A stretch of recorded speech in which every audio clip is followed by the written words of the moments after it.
오늘은 사과원 제7차 방제 약제 특성 및 살포시 유의사항에 대해 알아보겠습니다. 제7차 방제 경북대학교 살균제는 후론사이드, 프로파티, 그리고 보르도액입니다. 사과연구소 살충제는 팬텀, 오신, 비카드, 똑소리 4가지입니다. 4가지 중에 1가지 선택해서 살포하시면 됩니다. 제가 사용하는 동호회 방제 약제는 살균제는 에이플, 살충제는 자칼입니다. 제7차 방제 살포 시기는 6월 하순입니다. 제가 사용하는 동호회 살포 시기는 6월 하순에서 7월 초순 사이입니다.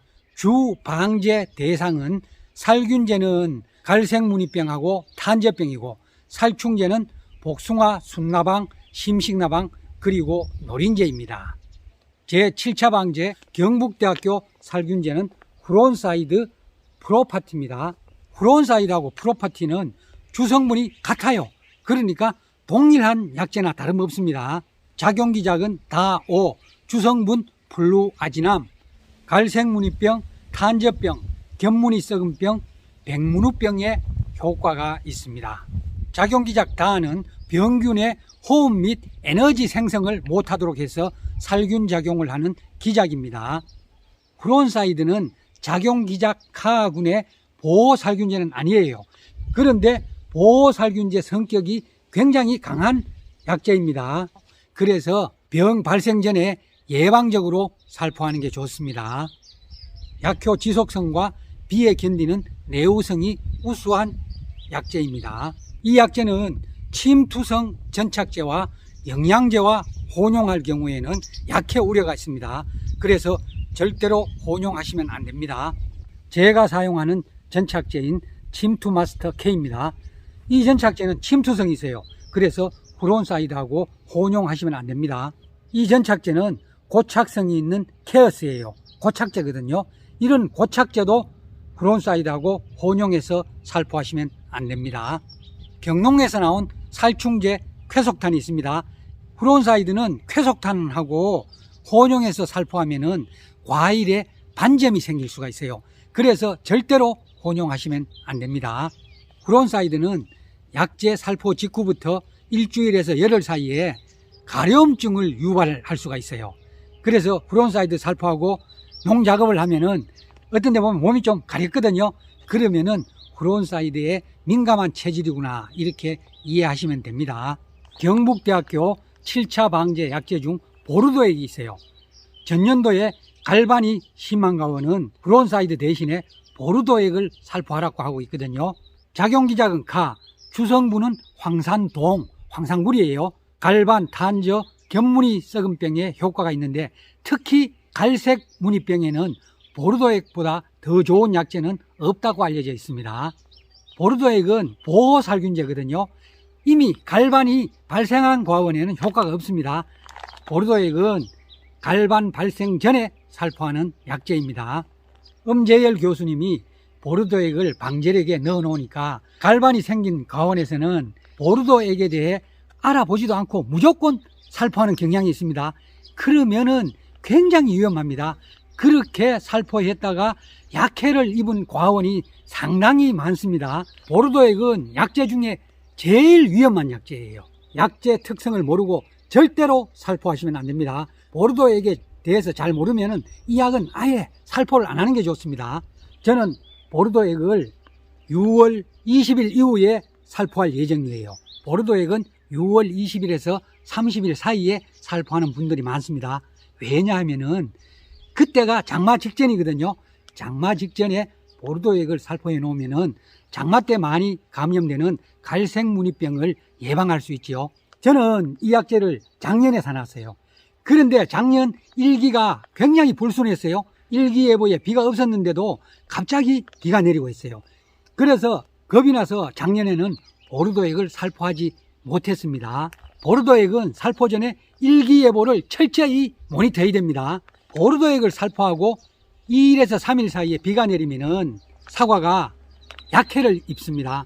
왜 약해를 입냐면은 보르도액의 주성분은 황산구리하고 석회거든요. 이 약인 경우에는 IC412예요.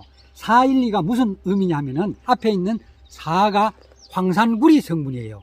그러니까 물 1리터 중에 황산구리가 4cc, 석회가 12cc 들어있다는 이야기입니다. 보르도액은 여러 가지 타입이 있어요. 66식이 많거든요. 66식은 물 1리터 중에 구리가 6cc, 석회가 6cc 들어있는 제품입니다. 그러니까 일반적인 66식에 비해 412식은 황산구리는 적게 들었고 석회가 많이 들었죠.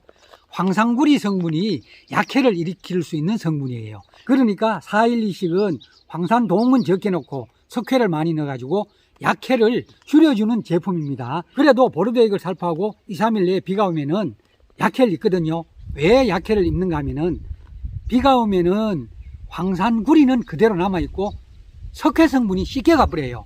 그러면 독한 황산구리 성분만 남아서 과일에 약해를 일으키는 겁니다.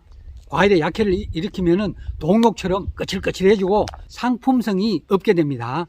보르도액은 약을 칠 때를 제외하고는 절대로 물을 가까이 하면 안 되는 약이에요. 그러니까 살포하고 비가 왔어도 안 되지만 살포할 때도 나무에 물기가 있으면 안 돼요. 그러니까 아침에 이슬이 있을 때 살포하면 안 됩니다. 그리고 저녁에 살포하면은 살포하고 바로 이슬이 내리거든요. 그러면 또 약해를 입어요. 그래서 보르도액은 아침에 해가 나고 오후 3시 이전에 살포해야 됩니다.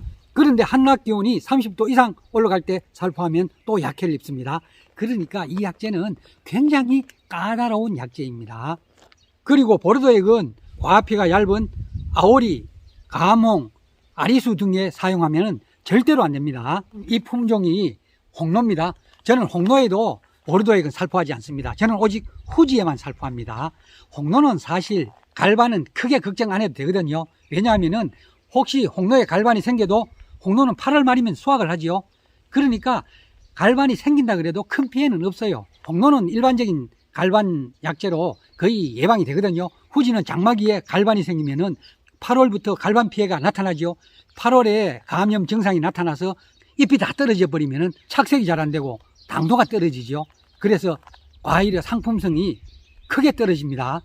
그러니까 갈반이 잘 발생하는 과원은 후지인 경우에는 보르도액을 살포하는 게 좋습니다.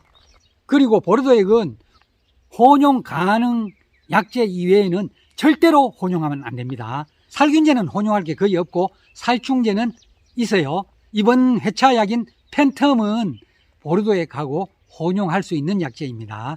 그리고 일반 약재를 보르도액하고 전후로 7일 이내에 근접 살포하면 약해를 입을 수가 있습니다. 특히 유기 유한계 농약이 있어요. 안트라콜이나 다이세넴 45 같은 게 유기 유한계 농약입니다. 황성분이 들어가 있거든요. 그런 농약은 살포 간격을 10일 이상으로 두어야 합니다. 보르도액하고 혼용하면 좋은 약재가 있어요. 고착제하고 아연은 혼용할수록 좋거든요. 제가 지금 들고 있는 약재가 고착제예요. 케어스하고 아비온이에요. 주성분이 파라핀 왁스예요. 보르도액을 살포할 때 고착성 전착제인 레이트론, 아비온, 케어스 같은 고착제와 혼용해서 살포하면 약효가 더 증진됩니다. 다음은 사과연구소 살충제인 펜텀과 오신에 대해 알아보겠습니다.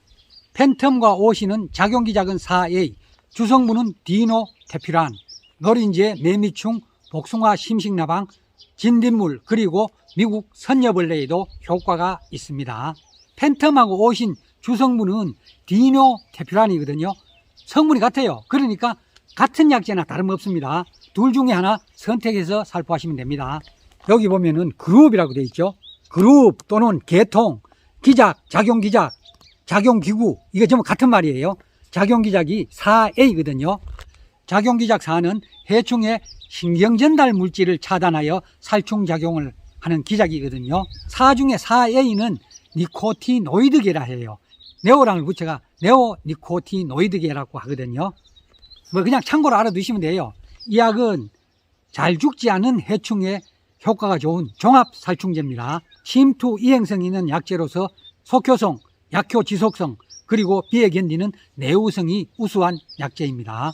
사과연구소 살충제 중 비카드하고 똑소리에 대해 알아보겠습니다. 작용기작은 4A, 주성분은 클로티아데닌, 노린제, 진딧물, 굴라방에 효과가 있습니다. 그런데 비카드는 미국 선녀벌레에도 등록이 되어 있습니다. 그러니까 선녀벌레에도 효과가 있는 약재입니다. 침투 이행성이 굉장히 강한 약재이고 속효성과 잔효성이 우수한 약재입니다. 펜텀은 보르도익하고 혼용 가능하다고 했어요. 그런데 이 약재는 알칼리성 약재와 혼용 금지예요. 그러니까 보르도익하고 혼용할 수가 없습니다. 제가 사용하는 사과 동호회 방제 약재에 대해 알아보겠습니다. 동호회 살균제는 에이플, 살충제는 자칼입니다. 에이플 작용기작은 다 3, 주성분은 트리플록시스트로빈, 갈색무늬병, 탄저병, 겹무늬 썩은병, 그리고 전무늬 낙엽병에 효과가 있습니다. 이 약재는 예방 효과도 있고 치료 효과도 있어요. 에이플은 특히 탄저병에 효과가 우수한 것으로 알려져 있습니다. 약효 지속성과 내우성이 우수하고 대부분의 사과 품종에 안전한 약재입니다. 동호회 살충제는 자칼입니다. 작용기작은 15+3A 합제예요. 주성분은 비스트리플루론과 에토펜프록스입니다. 적용해충은 복숭아 순나방, 복숭아 심식나방, 그리고 노린재에 효과가 있습니다. 이 약재는 잔효성과 속효성이 우수하거든요. 나방에 효과가 있는 비스트리플루론은 잔효성이 아주 좋은 성분입니다. 그리고 노린재에 효과가 있는 에토펜프록스는 속효성이 우수한 성분입니다. 이 약재는 유현탁제라고 되어 있어요. 제형이 유현탁제예요. 유현탁제니까 유는 기름 성분, 현탁제는 어떤 제형이냐 하면은 한마디로 황토물 같다고 이해하시면 되거든요. 어떤 분들은 미숫가루 같다고 하시는 분이 있어요. 그러니까 뻑뻑한 성질이 있습니다. 이런 유현탁제는 SS기에 넣을 때 잘 흔들어야 되고 여러 번 헹궈서 투입해야 됩니다. 이상으로 사과원 제7차 방제 약재 특성 및 살포시 유의사항에 대해 알아봤습니다. 감사합니다.